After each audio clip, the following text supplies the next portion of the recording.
Hello everyone.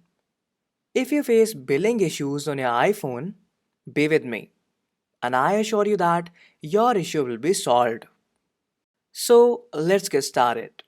Now, how to fix this problem? First, go to Setting. Then click on your Apple account name.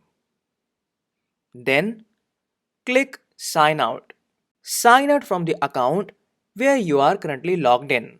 Then, this page will appear on your screen. Don't keep copies of Keychain and Safari. Click on Sign Out. Now, log in with another account or make a new one if you don't have any other account. Now, you will see something like this on your screen. It will take about a minute or two to sign in. Enter your iPhone passcode, if any. Now, go to the App Store and download any application. I am sure that by following all steps, you will be able to download any application. Your photos and previous subscriptions will continue to work. If you have any doubts, then feel free to comment it. Like and comment if it worked for you. Thanks for watching.